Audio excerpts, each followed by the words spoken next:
Hello, I'm Diane Morgan. If you know who I am, you know who I am. If you don't, who cares?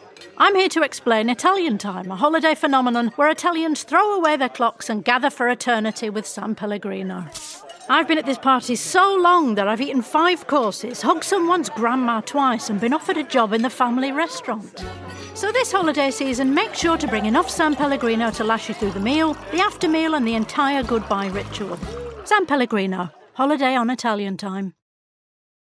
Now, there's a challenge in Silicon Valley. Everyone thinks that we're tech reporters. Well, we do report on when the big tech companies like Apple and NVIDIA and Meta and so forth, when they do big commercial real estate deals. But that's what our readers are looking for. They want to see the tea leaves. So we're not going to report on the latest AI struggles with Apple or the latest iPhone or even NVIDIA's latest GPU. That's tech reporting that we leave to so many of the others. This is Small Press, Big Ideas, a podcast about the business of local news in the United States. I'm your host, Paul Gewertz. Small Press, Big Ideas is about the opportunities and challenges that local news publishers are facing for their businesses. I'll sit down and talk with journalists, entrepreneurs, nonprofit leaders, and more in the local news industry to find out what's working, what isn't, and how the local news ecosystem can innovate and flourish in the 21st century. Okay, today on the podcast, I am joined by Gary Boulanger. He is the editor-in-chief of the Silicon Valley Business Journal, which is the leading source of local business news, data, and networking for the Silicon Valley and the San Jose, California region. So, Gary, thank you for coming on the show. I appreciate it. Looking forward to it, Paul. Thanks for the invitation. Yeah. And, we kind of just met right when we hopped on this call. So I'd love if you could tell me and the audience just a little about your career background and what's led you to this point. Well, it starts with me wanting to be a cartoonist, but being told by well-intentioned but misinformed adults when I was in 8th grade that there's no money in that. And that evolved into me wanting to take my art and be an architect, thinking, all right, that's a little bit more highbrow. Freshman year in high school, friend on the soccer team, his dad was a preeminent architect in Green Bay, Wisconsin, where I grew up. He's like, son, the computer age is coming. We're all going to be out of a job, so look elsewhere. So I took that to heart. Meanwhile, I was an athlete and an artist, and using both sides of my brain and my body. And when I got through high school, I went to an all-male college prep high school. There were 64 in our class, suit coats and ties, hair couldn't touch the collar. So I was kind of lower middle class, and I was hanging out with a lot of upper middle class. And the entrepreneurial spirit and the storytelling, I realized when I asked open-ended questions of my friend Duffy's dad, the bank president, and other folks in my high school extended community, that they opened up and I was able to further conversations. Well, that didn't mean that I went into journalism right away. I went into college wanting to play soccer, and also I signed on for the nebulous marketing course. The business school at the University of Wisconsin-Whitewater was and still is one of the top in the Midwest. So I lucked out there, but I was a little disenfranchised a couple years in just because it wasn't really resonating with me. Again, the artist side of me and the more joyful side of me was feeling a little stale with statistics and accounting and the other important aspects around marketing and business. So I decided, I think on my mom's advice, really, oh, Gary, such a great conversation. Listen, you've always been a storyteller and we can't shut you up. So I decided to go into journalism my junior year. This is back in 1986, 1987 or so. And so the journalism program was also very robust at the university. So I lucked out there. But because I was a little bit of a latecomer to it, I didn't work at the high school newspaper. I was a paper boy. So I was familiar with the Green Bay Press-Gazette, but that doesn't mean that I had the journalistic instinct. Because of my love for music and being an athlete all those years, I did work for the school newspaper, the Daily Purple. And right away, I was the music and sports reporter, and I just gobbled it up, and I loved it, and all that unbridled youthful enthusiasm led to one thing and another. And there was an opportunity to have an internship unpaid in May of 1988 for the organization or the publisher called Johnson Hill Press in nearby Fort Atkinson, Wisconsin. So I became the intern, and Steve Ely was the editor at the time, and he loved my enthusiasm and go-getter attitude. So I ended up being thrown into the very deep end of the pool and coming up for air quickly and just gobbling everything up. And I loved it. I got married in July of 89, and my wife graduated from the same university in December of 88. Married in 1989, still working at Johnson Hill Press. 18 credits, working at Johnson Hill Press pretty much full time. I just couldn't get enough. And at a certain point, I realized I'm in the middle of it right now. Why do I need to graduate? Why do I need a degree? I was so forward thinking without thinking of the practical things. Thankfully, my wife, Jean, said, you got to finish what you started. You didn't come this far for nothing. And I had such wonderful mentors because Johnson Hill Press was a large group of trade publications. Mine was Furniture Wood Digest. My good buddy, Steve Smith, that got me into cycling, he was with Yarn and Garden, and there was FBO and all these very dry sounding trade publications, but it was magazine craft. So I was learning newspaper craft in school, magazine craft, even though it was unpaid. And that really catapulted things. But the unfortunate thing, when I graduated in December of 89, the jobs are far and few between. And I wasn't really interested in getting into the local journalism, right? Whether it's city council or ambulance chasing. And again, this is me having discovered cycling in mid-1988 through Steve, having come off all these years of being a music buff and an athlete, that I ended up just getting a job at Foot Locker. And it sounds like a stretch, but it was a way to pay the bills. But that led to my first self-audit, my first career audit. In December of 1990 or so, my in-laws were part of an Austin Ely car club. And a fellow member of their car club, Jim Moritek, owned a Schwinn bicycle dealer. And at the time, Schwinn was the brand.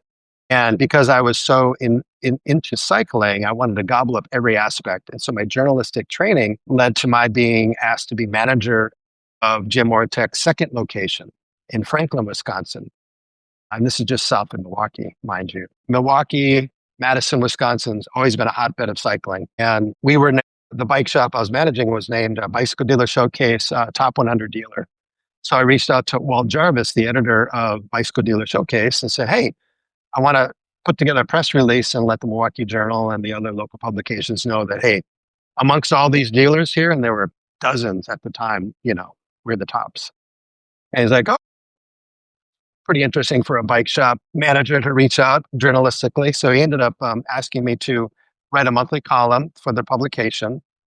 And that gave me, entry into the bicycle industry, where I started interviewing bike shop owners, bike company CEOs, bicycle racers, bicycle designers, and couldn't get enough of that. And it was nice. It was nice folding money on top of the job itself. But I wanted more. And to accelerate a little bit, after one of the companies I was working for in the bicycle industry was bought by Huffy Bicycles in 1999, we moved lock, stock, and barrel to Dayton, Ohio. And I didn't even know where Dayton was. I had to look on a map, embarrassingly so. But when the internet bubble burst, because the company I was working for was like the Dell Computers of bicycles, it was tough going. So I hung my hat out there to be a freelance writer and did a little bit of PR consulting, just because I figured as a communications expert, there are times as a journalist where it's tough to make a living. At times as maybe a PR consultant, but it rains gold from the skies, but it's fleeting.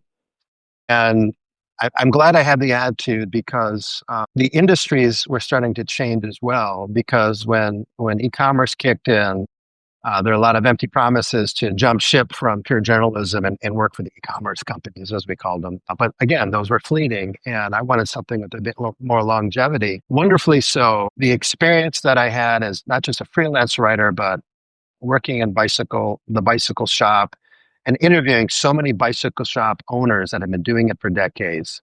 A lot of the questions were, what'd you do right? What would you do different? What would you do differently? What'd you do wrong? If you were starting again, what would you do? So I took all that, bundled it up, convinced my wife we should open a bicycle shop, a little boutique bicycle shop in Dayton, Ohio. And Dayton, Ohio also had a very storied and rich and robust cycling history. I continued to freelance write. I was the U.S. correspondent for Bike Europe in the Netherlands. They liked my insight. And so much of it came easy to me because I was always working the phones to people all over the place, just getting more information. What happened is when I was writing a monthly column. Actually, no, it was biweekly for another trade publication that's been around since 1992, Bicycle Retail and Industry News. And I was asked to and paid to write about the daily ups and downs of starting a boutique bicycle shop and launching a brand, which is very unique. My editor, Michael Gamstetter, did a great job of just packaging it up and putting it out there. And I caught the attention of highly respected Steve Jobs-esque pioneer of the mountain bike scene, Tom Ritchie, out in California at the time. And he invited me to Rwanda. And this was late 2005. And I said, why would I go to Rwanda, Tom? He goes, well, some American business people have asked me to go there and maybe tour the country and see if there's some sort of a rebranding, if you will, of the country. Because they went through their genocide in 1994. And these American business people thought, well, maybe mountain biking tourism, maybe just something, just throwing it out there. And Tom loves to travel. He has an office, has had an office in Switzerland for decades, and he has an office in Taiwan and so forth. So he asked me along, but again, I didn't know where Rwanda was. I knew of it. So I look up on a map, and then I started doing the math on how much it would cost to get there from Dayton, Ohio. It's about $2,500, and this was 20 years ago. So I thought about it. Of course, sharing that with the family, like, are you kidding? Why would you go to Rwanda? And of course, all they knew was about the news from all those years prior. So I decided, you know what? What an opportunity. And I learned then and there, when someone makes an offer, don't overthink it. Just say yes and figure it out. And so I called Tom back. I said, well, if you're buying, I'm flying. He's like, great. But it turns out that the American business people were Starbucks and Costco. There's a lot of natural resources that Rwanda had been wanting to export, but they didn't have the infrastructure. They didn't have railway. They didn't have roads where they could actually use DHL and other shippers to get stuff out of the country. So as it turned out, it's pretty fortuitous to send some avid mountain bikers and some bike industry people over there, because we ended up touring the country by mountain bike. And we realized that with my connectivity in the bicycle industry all those years, that the country needed a rebranding. If we storytell through bicycle racing, let's start a cycling academy where we train up all these young men and young women who were following us around as we were. I mean, I wasn't world-class fit, but I was pretty doggone fit. Tom has always been world-class fit. And the other cyclists we had with us were fit. Of course, our bicycles were top of the line, high tech, right? And yet here we are floating through these trails in the jungle and on these highways and byways and these ripped up roads. And these young kids are following us on these 40, 50-pound single speed bikes from China and from India. They're carrying on conversations, asking us all these questions. We came back to the United States late December of 2005. We were there for 10 days. In February of 2006, we launched a nonprofit. We asked Jonathan Boyer, who was the first American to race the Tour de France in 1981, to go over there, move over there and launch the academy. But we also realized as we were spelunking on our mountain bikes that with the, I don't know how many thousand coffee and tea plantations, with coffee cherries specifically, and that's what they call before they become coffee beans, all the coffee cherry pickers, they get paid a premium to deliver fresh cherries to the washing stations before they're made into, what we see as the beans pre-roasting. Well, like I mentioned, with all the beaten up roads, they were walking. They'd be carrying hundreds of pounds. Families would be carrying this. By the time they get to the washing station, the quality had waned. The premium was down, so they weren't getting the return on their investment of their time. But there were very industrious young and older men that had used machetes to create Fred Flintstone-esque wooden bikes. And they were very rough, and they couldn't bomb up the hill, but they can push them along, right? Fully loaded. But they would bomb down, they hit these hills with the ruts and the rocks and everything else. Some of them were getting hurt, some of them were dying, but they were industrious. So we saw the wooden bike, and Tom and I, being bicycle designers, we designed a cargo bicycle that could haul up to 300 pounds of coffee cherries. So with Tom's son, Jay's help, and with my connections and Tom's in the bicycle industry, we also connected with a lot of Rwandan-based nonprofits and micro lenders. We ended up delivering 2,000 coffee hauling cargo bikes. And with Charity to Africa, if you give it away, the bad people are going to intercept and it's not going to get to the good people. And we knew that early on. So with microloans, each coffee co-op, and it could be made of 5 to 10 to 15 coffee farmers, they would hold each other accountable for the princely sum of $150 that was the landed cost for this tandem bicycle, right? Totally serviceable. That's why Jay went over there to deliver the 2,000 and to make sure everyone was up to speed with assembly, maintenance, and so forth. Current with Jock starting the cycling academy. And this happened after we went back to identify, okay, which of these young men can we identify to join the academy that we can someday train and have them race either the Olympics, the Tour de France, Cycling World Championship, whether it's mountain bike, track, road, you name it. And that would be the ultimate rebranding of the country because all eyes are on sports. Well, the gentleman that won it, Adrian Nyanshuti in 2006, ended up becoming a pro, and he raced the Olympics in 2012 in London on the mountain bike. So I'd like to think the opportunity we had to go over there as bicycle people and being allowed the opportunity to help identify through what we knew with two wheels and the worldwide community that supports cycling had a bit of a ripple effect on that. That being said, mind you, I was still in Dayton, Ohio. Everything was fine. Well, when we launched Project Rwanda, Tom was like, "You got to move out to California. We got to go arm in arm and launch this thing together." Like, oh my gosh, what a great opportunity, you know. So we did. We closed up shop. We moved to California with the plans to relocate our bicycle shop in Marin County, which is north of here. Those plans fell through. So on a weighing and a prayer, we ended up just, my wife and I and my young family, just hitting the reset button. And as fate would have it, one of my editors who I was freelancing for off and on over the years is like, "Hey, do you know anyone in the Bay Area that would want to be the U.S. editor of our fledgling bicycle website called Bike Radar?" I said, "Tony, do you know where I live right now?" He goes, No. He goes, "No, man, I thought you're in Dayton, right?" I said, "No, I'm in the Bay Area." He's like, "Oh my God." Local media publishers. You're already creating valuable local content. But what if I told you you're leaving serious money on the table every single week? Many local media outlets are only monetizing part of their inventory. Your stories are amazing and important to your communities, but they live and die on the page or in social. That means your ad space is maxed out, even though your content isn't. That's where localpod.co comes in. We turn your existing content into branded, automated podcasts with no extra work from your team. And we help you sell brand new audio ad inventory that didn't exist before. That means more ad revenue, deeper audience engagement, and zero added production time. If you're a local or niche publisher and want to grow your revenue without adding to your workload, go to localpod.co and book a free call. That's localpod.co. All right, back to the episode. So gave me a ticket. I flew out there a couple months later, and I became the founding U.S. editor of Bike Radar. So I was able to finally, after all those years, be a full-time bicycle editor after all those years of freelancing. And that also allowed us to pay some exorbitant bills living here in Silicon Valley, coming from a very affordable Dayton, Ohio, staying connected with the bicycle industry. And it's sometimes good to have that media badge when you walk into a room, right? I wouldn't say everyone's friend, but doors definitely open up. The challenging thing about that was, in hindsight, is that was February 2007 when that opportunity started. We all know that social media reared its wonderful/ugly head late that year, early next, as far as Instagram and Twitter and so forth, and that really undercut things.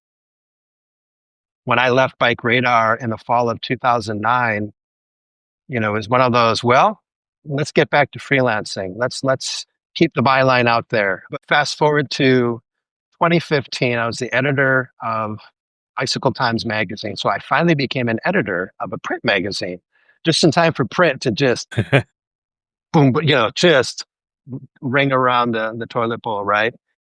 And the pay wasn't great because you don't shake that money tree a whole lot when you're going to advertise print. What do you think about that? here's our rate card. And it's like, is this trackable? What are the metrics? Like, here's our rate card. Trust us, right? It's been audited. Trust us. So it was kind of with a heavy heart that I really, for the first time, left a dream job, so to speak, July of 15. But I had caught the motorcycle bug a couple years before. And our son, Henri, when he turned 18, is like, hey, Dad, Mom, I'm taking a motorcycle course. I'm buying a scooter, and I'm not going to get a driver's license for my car, but I'm going to get around by motorized two wheels. And I'm not asking permission. I'm just telling you what I'm doing. Is that cool? I'm like, not only is that cool, but I want to join you. I want to get back. I want to get back into it. So I became that sponge for the motorcycle industry. And wouldn't you know it, when I hit the reset button after 25 years in the bicycle industry at 49, I had an opportunity to enter the motorcycle industry, and I became senior editor at Cycle World magazine, which is the largest motorcycle publication in the world, based in Orange County, California. And I became kind of like their lifestyle and culture editor, and I loved it. It was such an easy transition, Paul, from what I was doing in bicycles, because same dynamic, same people. Unfortunately, about 2-3 years into it, same thing happened with the state of the health of the publishing side. I think my one and only article in print, because I was tasked with just churning out the digital, right? Digital first. The one time I was asked to do a print story, it was bookended by probably the preeminent motorsports journalists of our time, Peter Egan. So my one print story for Cycle World was, I wrote about the guy that saved Norton motorcycles in the mid-70s. And I had 500 words, and Peter had like this 3,000 word story about just Norton itself, right? And it just blew my mind. But again, the motorcycle industry was not exempt from the challenges. So when I left there in September of 2018, I thought, well, maybe I need to get into communications and just step away from journalism for a while, the media side. And I did. I started working for Fox Racing Shocks. It was also my best paying job ever. So that was kind of cool, especially at my age at the time.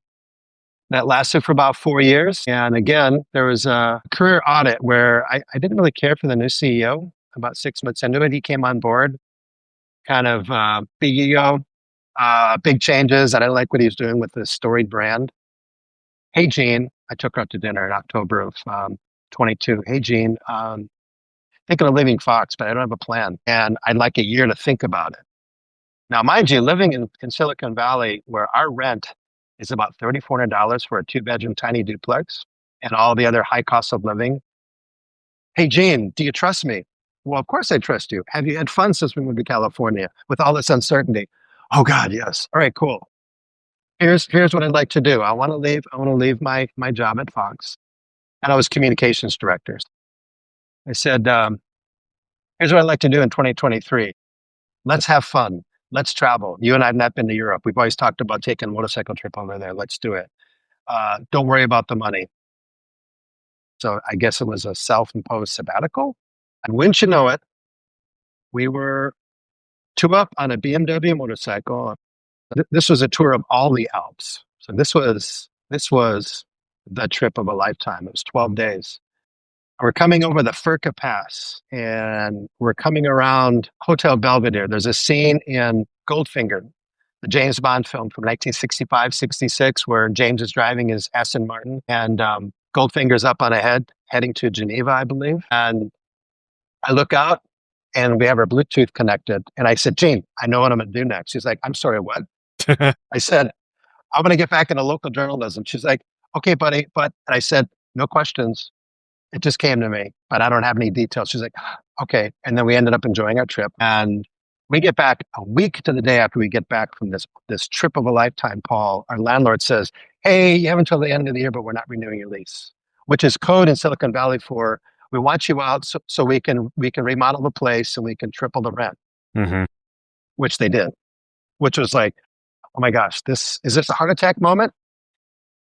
I gave myself literally a year. So November 11th was my last day at Fox. November 13th, whatever that Monday or Tuesday was, I started hunting and pecking looking for the job.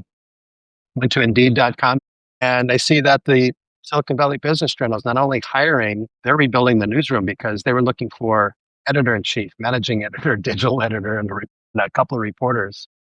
So Curious Gary reaches out to the then editor who had written a little kind of an op-ed saying, "Hey, here's me, been here 7 years. I'm out. Here's why I'm leaving." So I reach out to Joshua, like, "Are you leaving truthfully off the record? Is this doesn't look good from the outside?" He's like, "Oh, no. I need to hit the reset button.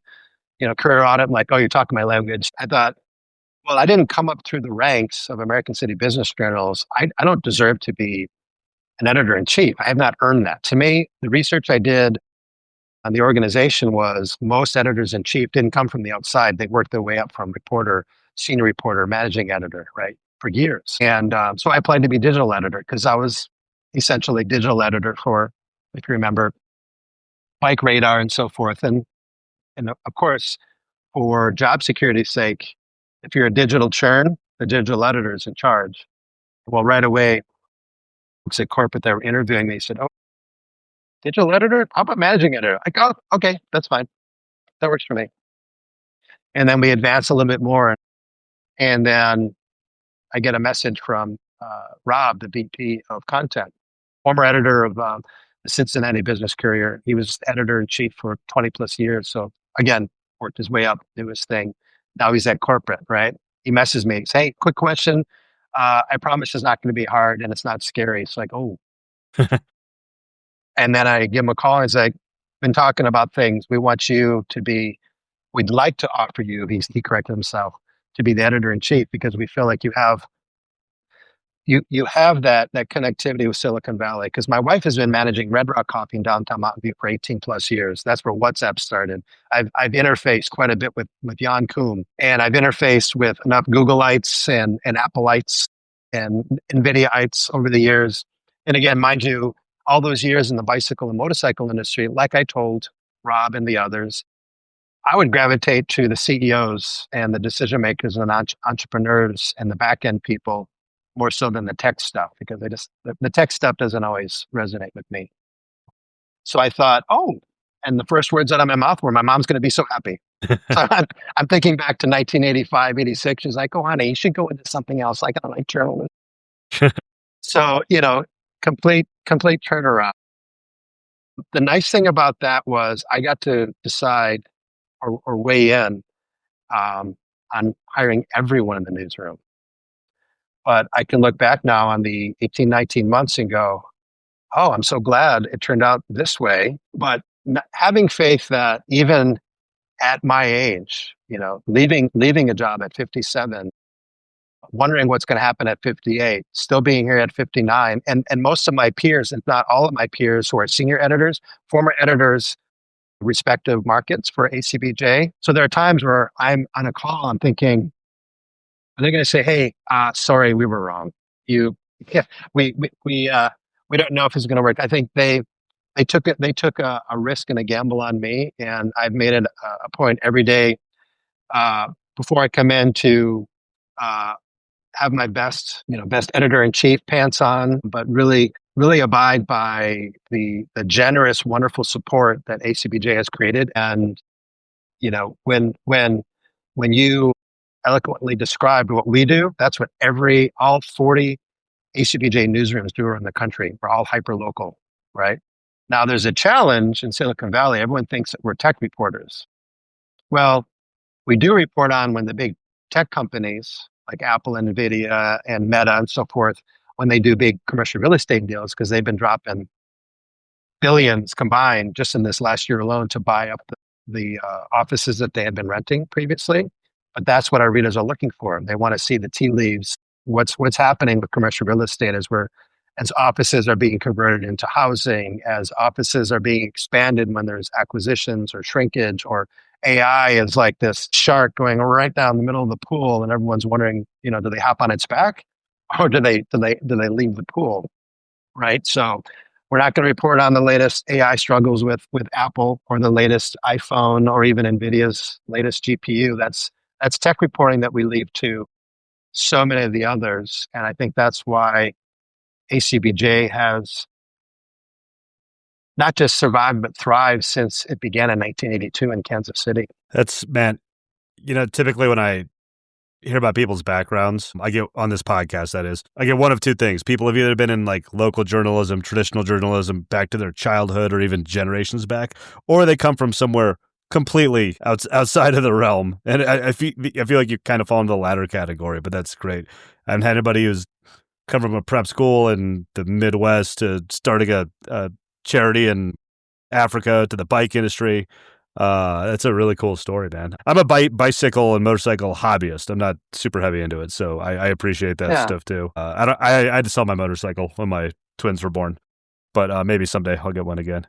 But that's great stuff. So you kind of were talking about the business journal and stuff, and it's kind of a good leeway into one of my other questions I was wondering if you have any takeaways for this audience coming from journalism, but, focused on like a different industry into something more local. Are there any takeaways for somebody else looking to make that change or something that you've noticed or that stick out in your mind to being more of a local kind of, local business, but local? Does that make sense?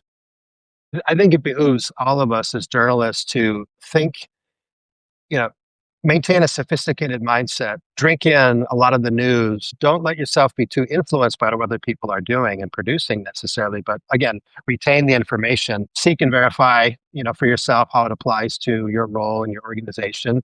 But if someone's feeling like they have this gut instinct or this itch to move on, or in my case, move on over, or even whether you think you feel qualified or not, but you're wanting to hit the reset button, by all means do it, because a classically trained journalist, and that does include modern technology, right? The podcast we're on now, the video component that was added maybe 15 years ago. It is about finding common ground. It's about doing due diligence. It's about asking a few of those open-ended questions that maybe no one else has asked before. Case in point, when I was at Cycle World, I ended up taking a Ducati motorcycle up to nearly Mendocino to interview Steve Jones from the Sex Pistols, avid motorcyclist, a good friend of Ducati North America CEO Jason Chimmick. And I thought, all right, if I'm lifestyle and culture guy for Cycle World, who wouldn't want to interview Jonesy? So I get up there and I did my homework to see that do not ask Jonesy a question about Sid Vicious or Johnny Rotten. Just don't. Then I'm thinking, God, what else is there? So I dug, and I had all these great questions. I get into the place he was renting with some pals from LA, and he's like, we sit down, and he's got this gorgeous guitar, and he's just playing it. I think that's kind of his comfort zone, always having that guitar, little mini amp, He's like, let's start off with Sid Vicious. I'm like, I will if you will. That was unexpected. And the fun part was I was able to, we talked about that briefly, and I said, all right, because he just came out the year before with his autobiography called Lonely Boy, and it's very raw, right? And he's always been very anti-establishment, anti-government. God Save the Queen is kind of a naughty story about their angst for the Queen during that Jubilee year in 1977, right? So I said, fun fact. I said, when I read your book, I didn't buy it. I said, no offense, Jonesy, but I asked the library to buy it because they all have the budget to buy books. So now your book, paid for by government funds, is in the Mountain View Library. He's like, right on, man. So we bonded, and then a couple months later, I was down in LA with my son, returning some Harleys from a national tour, and we ended up riding in Angeles Crest with Jonesy for like 7 or 8 hours.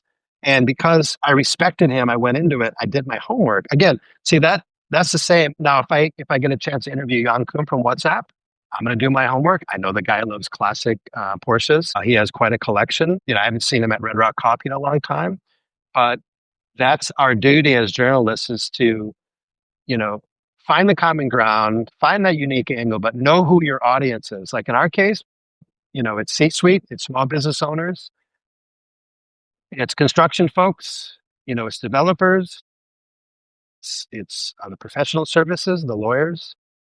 And so, I think our average with our readers, the average household income is $500,000. Doesn't sound like a lot, but when you look at average household incomes, it's usually 50 to 90,000 around the country. The average revenue of the companies that are in Silicon Valley, our readership base is 300 million. So anytime there's something that pops up, hey, should we do this? Like, okay, put your C-suite hat on, put your your medium to large size business owner hat on, what would they think, right? So that's a good barometer. But that does apply. When you're talking about whether you're talking about bicycles, when you talk about motorcycles, I do know, as you as well probably understand, Paul, when you go to a party and you could have some highfalutin folks there that really don't care about what they do, or they have an NDA, like people are out here. They can't really say anything, but I'm a project manager at Apple, and there's no details offered. They find out you're a journalist, or they find out you're into bicycles or motorcycles or something fun like that. You become the center of attention. So you better have your money quotes and your facts straight. But as good journalists do, you can always turn around and say, well, what do you ride? What would you like to ride? If you had a different job, what would it be? If you don't seem happy there, what's your dream job? If you don't want to work for anyone else anymore, describe the dream company that you would start and with whom. And then you deflect it. And yet you have all this intel. And then there are times where I've had to tell people, by the way, everything you just share with me, I guess, is on the record. So don't be surprised if it pops up. I'll never do a gotcha on people, but I do have to tell people if I'm going on a bicycle ride or a motorcycle ride that's business related. Every once in a while, I'll let you know I'm the editor of Business Journal in San Jose. Unless you tell me otherwise, it's kind of part and parcel with my absorption of all this intel and data. And now that doesn't roll into anything that I might produce for the Business Journal, but I might share it with one of my reporters or managing editors, just as background, right? Mm-hmm. Or I do a monthly column called Editor's Notebook, and there are times I do talk a bit about, like I did write extensively about my Rwanda experience, because I published it the Friday before the World Championships in Kigali, because it was timely. So again, journalists, we want to be timely. What's the Silicon Valley local angle to that? Tom Ritchie's been based out of Palo Alto or Woodside for decades. That's my backyard. Jock Boyer, he's been in Monterey. Monterey County is part of our patch. So basically, two Silicon Valley titans of the sport, right? It would have been different if they were from Ohio or Wisconsin. It would be a stretch for me to do that. So again, always going right back to common ground, knowing the reader, and then you do your darndest to become the expert, and your bosses and overseers will take note. And sometimes you have to ask for it as well, right? Hey, I'd really think I'm ready to be a senior editor. I think I'm really, or a senior reporter rather. Or I think, you know what? I think it's time for me to consider maybe moving to another ACBJ market, because I see there's a position open here and there's nothing here. And again, like I mentioned, ACBJ is so supportive that we want to keep people, each ACBJ employee is like a pinball. We want to keep everyone in the ACBJ pinball machine, right? Because you invest in people, you train them up, you offer them support. They're cranking out, the stories through the Business Journal lens, as we call it. Of course, you want to hold on to them, and maybe someday it'll become an editor in chief or even a publisher, right? With 40 newsrooms, that's a lot of people, a lot of personnel, a lot of talent. Yeah. Does it ever feel like you're a marketing professional just speaking into the void? But with LinkedIn ads, you can know you're reaching the right decision makers, a network of 130 million of them, in fact. You can even target buyers by job title, industry, company, seniority, skills, and did I say job title? See how you can avoid the void and reach the right buyers with LinkedIn ads. Spend $250 on your first campaign and get a free $250 credit for the next one. Get started at linkedin.com/campaign. Terms and conditions apply. The who's down in Who Newville were making their list, but some didn't know Walmart has the best brands for their gifts. What about toys? Do they have brands kids have been wanting all year? Yep, Barbie, Tony's, and Lego. Gifts that will make them all cheer. Do you mean they have all the brands I adore? They have Nintendo, Nespresso, Apple, and more. What about... So the Who answered questions from friends till they were blue. Each one listened and shouted, from Walmart? Who knew? Shop gifts from top brands for everyone on your list in the Walmart app. So I had another question here, and it's pretty specific. That's why I wanted to ask you, because you're in a pretty specific situation where, you said you're reporting, it's a lot of data, it's hyper local, but you're in the Bay Area. Just, it's everything, and the tech ecosystem and everything. So I'm just curious what it's been like reporting like hyper local there in a region specifically that has business stories going global and national and huge all the time. Is there a lot of increased, I don't know if we call it competition for like covering stuff, or do you see things come up in your reporting that then blows up into some huge national story just because of your geography and your specific situation? Our biggest story last year was a story we published on Christmas Eve, December 23rd, about one of the local Kohl's stores, and Kohl's is based in Wisconsin, where I'm from. There was an update, a moderate update. They were closing it down finally. The Los Altos School District was planning to put a school in there and redevelop the whole property, and that was already news. But Asia Martin, our reporter, who lives in Mountain View like I do, she was walking through there and saw these extreme 80% off signs. And so she wrote something about it. A very typical but well-researched story from her angle, because she was new to the area. She moved here from New Jersey the July of 24. And she published something, and the story blew because at the time they were looking for, Kohl's was looking for a CEO. They're publicly traded. That happens sometimes. Asia, once again, she was at an event. Pat Gelsinger, the previous Intel CEO, he was shown the door last December, and he kind of came back, and now he's chief technical officer of an application that helps churches, and he's still living in the Bay Area. He happened to be there with his wife. They struck up a conversation. Asia's had 2 stories she's written, and I'm sure in time, because no one else got to Pat. Everyone's like, the interim CEO, let's keep reporting on Intel, what's happening. And if you've been following the news, you have the government that just put in a bunch of money. You have NVIDIA that just invested a bunch, so on and so forth. Apple's thinking about that. Well, that's big tech news. That's like part of the big 7, right?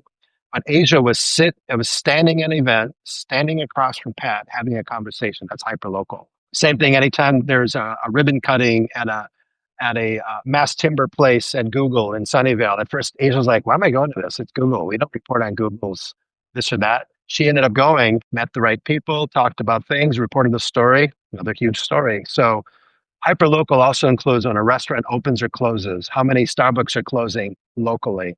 Because small business opportunists are going, oh, if Starbucks are closing in these pockets of Silicon Valley, maybe we should put some funds together and open up our regional chain, or maybe Dutch Brothers from Oregon and Arizona. They're starting to move in, right? Never thought that would happen.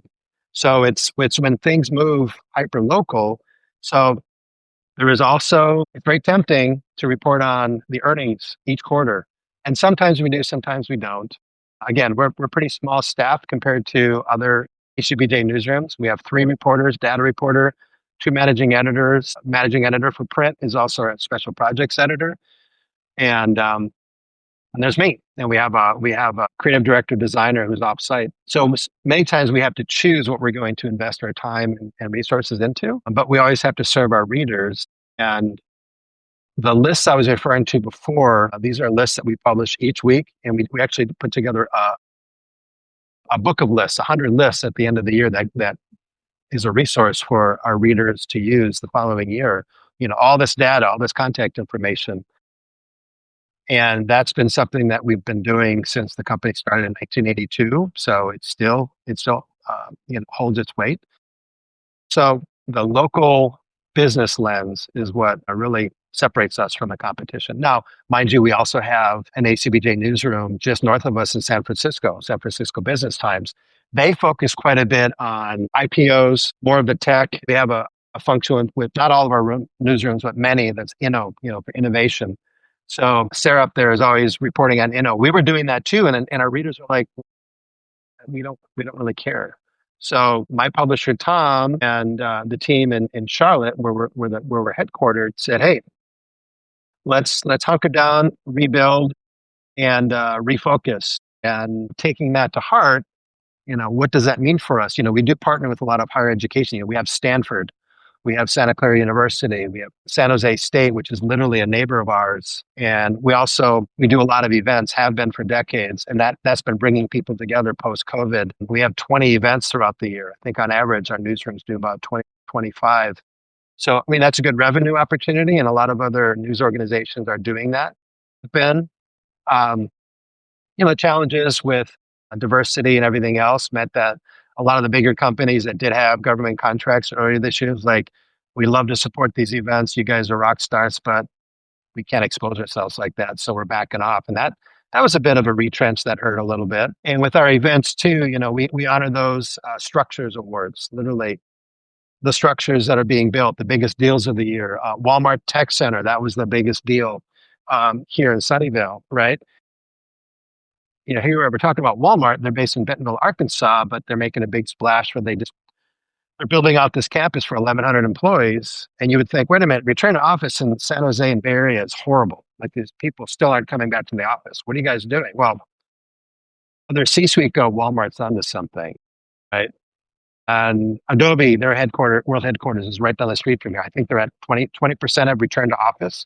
And they've got a gorgeous headquarters, one of many, right? And so that's our challenge here is how do we report on, do the executive profiles like the Pat Gelsingers, but also we know we're not going to be able to get to Jensen Huang anymore at NVIDIA. I mean, we had total access to him just a couple of years ago. But if everyone else is doing that, how do we then, let's make sure that we're talking to the people at some of these eVTOLs, the electric helicopters that are going to be autonomous at some point. We have Waymo in our backyard. Now, that's part of Google, but because you have Musk with Tesla looking to do that, you have Uber and Nuro, and now Lucid, who's another EV maker in the Bay Area, looking to do the robotaxi thing. So robotaxis are very centric to what we do. Now, we can't go too crazy because we can love on Google all we want, but they're not going to love back. It's rare that we get direct quotes from them. Sometimes we are challenged by the fact that with all the shiny, wonderful websites, podcasts, influencers, YouTube specific business reporting that goes out there, people look at us and go, "Oh, it's that weekly paper, the Business Journal. They do a weekly newspaper. How quaint, how outdated." Not realizing that many of the stories that we publish here go on our national desk, or they get picked up, localized, and copied on several of our other news sites. So, we're actually, when you pull all together, the might and the reach of ACBJ is bigger than most of our competitors. But they don't know that. So it's our job when we see them in person, whether I'm up on the podium at an event or I'm doing a economic mayor's forecast, we're doing our women of influence, what have you, or the networking before or after, is just say, "Hey, did you know?" Because that's what I found to be true when I first started. It's like, "What do you mean so-and-so's not getting back to us? We're the Business Journal. We've been here since 1983. "Oh, yeah. Well, remind them. They don't know if the CEO is going to be available. We can make that happen." So we're always striving to talk to the top people, but we had to regain their trust and regain their understanding of what there's hyper fast change in how people get their news, but hyper local is ever more. And as we've seen here, so it's never ending, but it's business journalism. It's still 101 based on our founders, Mike Russell and Doc Worley, back in 1982 in Kansas City. That's great, man. That's a great story. Gary, I had some more questions. Unfortunately, I just realized I have another meeting to bounce to in a minute. It's just about a minute here. So I have to cut it short. But please tell everybody where they can find you. And I'll link to anything in the show notes. Obviously, I don't know if you're on social. You're on LinkedIn. I saw you on LinkedIn. And I'll link to SVBJ also. Yeah, I mean, the bizjournals.com/San Jose is where you find what my team and I are doing every day. Yeah, by all means, people reach out to me on LinkedIn. I've had so many helping McAlpertons come alongside and provide insight and open doors for me. Love to do the same. And anyone who's still stoked about journalism is a friend of mine. Awesome. And I'm going to link to your podcast too, just because I'm a podcast guy and I like them also. And it looks interesting to me. So, Gary, thank you so much. This was great. And I wish we could go longer, but like I said, I've got a conflict coming up real quick. That's fine. Thank you, Paul. Have a great day. You too. Thank you for listening to Small Press Big Ideas. You can subscribe on Apple Podcasts, Spotify, or wherever you listen to podcasts. If you'd like to help the show, the best thing you can do is to tell a friend or colleague and just take a few minutes to leave a rating and a review on whatever platform you're listening to right now. It only takes a minute out of your day, but it really does help the podcast grow and reach more ears. Check back for new episodes every Monday.